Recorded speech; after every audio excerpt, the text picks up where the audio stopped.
Good morning, fellow South Africans. Goeiemorgen. I'm about to give you the most important message that you've ever heard in your entire life that could potentially save your life.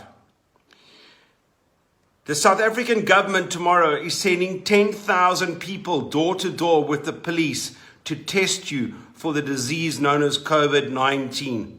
They're going to stick a swab up your nose, deep up your nose, and it'll end up roughly about over there and into your mouth and take a swab to see whether you have the virus.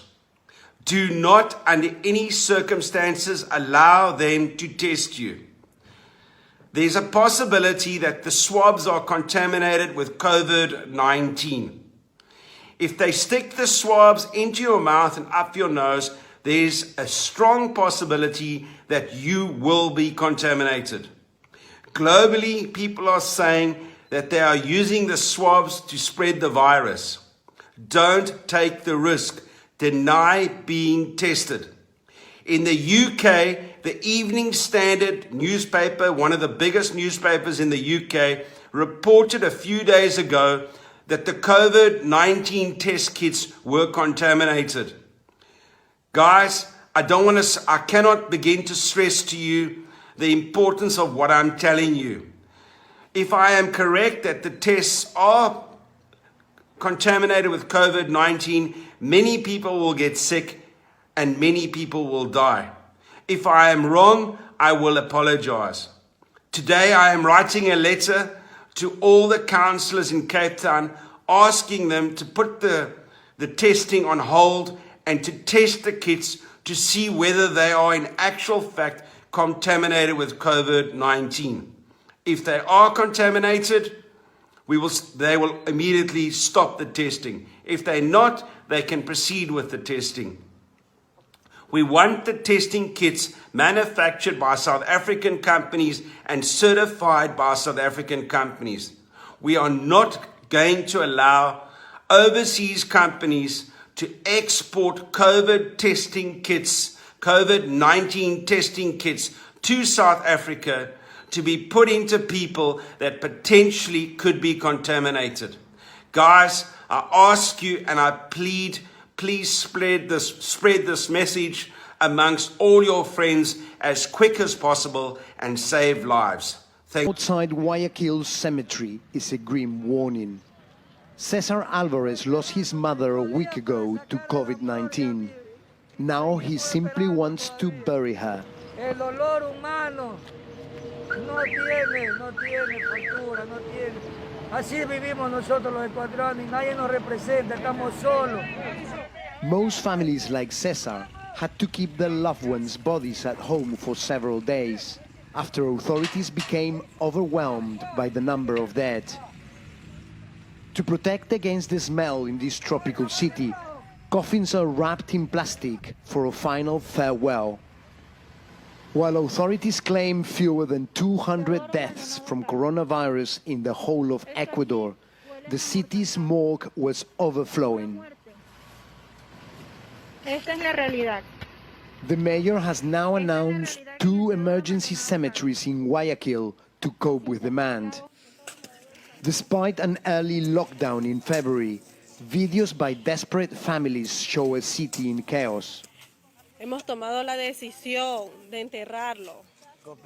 Corpses kept in houses, on the street, some even abandoned. Hay que decir la verdad. Sabemos que, tanto en números de contagios como de fallecimientos, los registros oficiales se quedan cortos. The president's admission did little to calm the anger here. Necesitamos la ayuda internacional para que la gente no siga muriéndose. And as the frustration boils over, inside, the medics are facing an existential crisis. 7 nurses have already died and 147 are infected. Over 100 more resigned due to lack of protective gear and support. Y todo, ya antes hice un periodo de apnea, que tuve que ir a emergencia para que me pongan oxígeno. ¿Qué están esperando? ¿Que yo me muera? Petita's husband, Orlando, was sent home from the same hospital, after doctors said they had no way to treat him. After he died, his body lay in the living room for 4 days before they could bury him. Porque es algo que usted nunca espera, porque nos tocó hasta incluso dormir afuera, ahí dormimos en unas sillas ahí porque el olor era insoportable, no se podía entrar. Despite the lockdown, authorities say as many as 3,500 people may still die from COVID-19 in this part of Ecuador alone.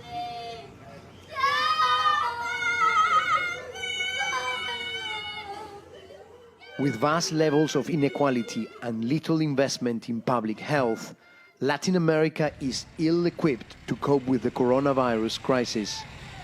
The fear in this region now is that Guayaquil may only be the beginning. How many people work here? Huh? How many people work here? It's like 5 of us in here right now. This is Checkers, right? Yeah. I have a question. How much you make an hour? How much you make an hour? Yeah. Sorry, about 11. All right. Can you bring everybody here? I just want to give you guys something. Kawanda, Taser, Kurt. Come here real quick. How much you guys make an hour? 11. You guys struggling? Huh? All right. I just want to bless you guys. I want to give you guys something. I know you guys work hard. I know you guys are strong. Can you guys just come closer? Oh, shit. My God. This is, I swear to God. This that 10,000 is for you. Man? I swear to God. Oh my God, yo. That's 10,000 for you. Thank you. Woo! Yo, high five, yo. Thank you. Woo! This gonna help my wife. Yo, my wife, I'm full the fuck out. That's 10,000. Where's your other? Who's the other guy? That's you? Yeah. That's 10,000. That's love, man. I appreciate it, bro. So love. That's love, bro. That's 10,000 each. That's you, that's love, man. Thank you. Santa. Man, that's So love. love. Yo! Thank you, my brother. I swear to God. Love. Take care, Oh my guys. God, thank you. Thanks. Take care. Oh. Good afternoon. I've today left hospital after a week in which the NHS has saved my life, no question. It's hard to find words to express my debt, but before I come to that, I want to thank everyone in the entire UK for the effort and the sacrifice you have made and are making. When the sun is out and the kids are at home, when the whole natural world seems at its loveliest and the outdoors is so inviting, I can only imagine how tough it has been to follow the rules on social distancing. I thank you because so many millions and millions of people across this country have been doing the right thing. Millions going through the hardship of self-isolation, faithfully, patiently, and with thought and care for others as well as for themselves. I want you to know that this Easter Sunday, I do believe that your efforts are worth it and are daily proving their worth. Because although we mourn every day those who are taken from us in such numbers, and though the struggle is by no means over, we are now making progress in this incredible national battle against coronavirus. A fight we never picked against an enemy we still don't entirely understand. We're making progress in this national battle because the British public formed a human shield around this country's greatest national asset, our National Health Service. We understood and we decided that if together we could keep our NHS safe, if we could stop our NHS from being overwhelmed, then we could not be beaten, and this country would rise together and overcome this challenge as we have overcome so many challenges in the past.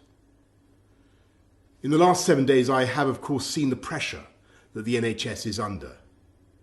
I've seen the personal courage, not just of the doctors and nurses, but of everyone, the cleaners, the cooks, the healthcare workers of every description, physios, radiographers, pharmacists, who have kept coming to work, kept putting themselves in harm's way, kept risking this deadly virus.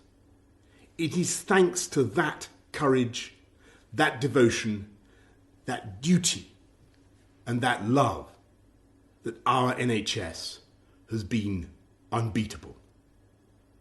I want to pay my own thanks to the utterly brilliant doctors, leaders in their fields, men and women, but several of them for some reason called Nick, who took some crucial decisions a few days ago, for which I will be grateful for the rest of my life. I want to thank the many nurses, men and women, whose care has been so astonishing. I'm going to forget some names, so please forgive me, but I want to thank Poling and Shannon and Emily and Angel and Connie and Becky and Rachel and Nikki and Anne.